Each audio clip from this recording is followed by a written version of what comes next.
দোয়া কুনুত না জানলে কিভাবে বেতনের নামাজ পড়বেন? আমাদের ভিতরে অনেকে আছে দোয়া কুনুত পড়তে পারে না, জানে না।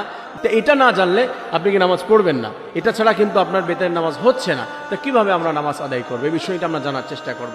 কয়েকটি পদ্ধতি আছে প্রিয় ভাই বোনেরা। ফার্স্ট আপনাদেরকে বলে দিচ্ছি যে আপনার আগে হচ্ছে, যদি আপনি না জানেন, দুইটি পদ্ধতি হচ্ছে, বেসিকলি দুইটি পদ্ধতি রয়েছে।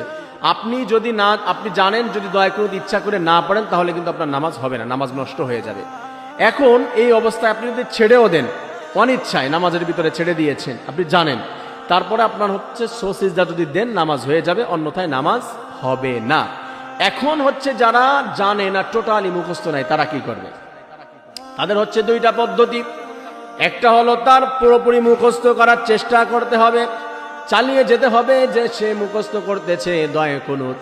এই অবস্থায় তার কি করতে হবে? দোয়া কুনুত মুখস্থ করতেছে, চুপ করে যদি বসে থাকে আর সেখানে অন্য কিছু পড়ে, চেষ্টা করছে না মুখস্থ করার জন্য, নামাজ হবে না। মুখস্থ করার জন্য সর্বক্ষণ ট্রাই করে, আর সেই সময় দোয়া কুনুতের স্থানে আল্লাহু আকবার বলে হাত বেঁধে দেওয়ার পরে সে যেই দোয়াগুলি জানে, সাধারণ কুরআনুল কারীমের ভিতরে দোয়া আছে, রব্বানা যালামনা আনফুসানা ওয়া ইল্লাম তাগফির লানা ওয়া তারহামনা লানাকুনান্না মিনাল খাসিরিন, রব্বানা আতিনা ফিদ দুনিয়া হাসানা ওয়া ফিল আখিরাতি হাসানা ওয়া কিনা আযাবান নার, রব্বি জাআলনি মুকিমাস সালাতি ওয়া মিন যুররিয়্যাতি রব্বানা ওয়া তাকাব্বাল দুআ। কুরআনুল কারীমে শত শত দোয়া রয়েছে, এইগুলা পড়তে পারে। আর যদি এইগুলাও না পারে তাহলে সে কি করবে? অন্তত সূরা ইখলাস ওই জায়গাটায় পড়বে। আর সেটাও যদি না পারে, যেই দোয়া পারে সেই দোয়াগুলি সে পড়বে। এই অবস্থায় যদি সে নামাজ আদায় করে, শিখতেছে দোয়া কুনুত, ইনশাআল্লাহ তার নামাজ আমার রব কবুল করে নিবেন।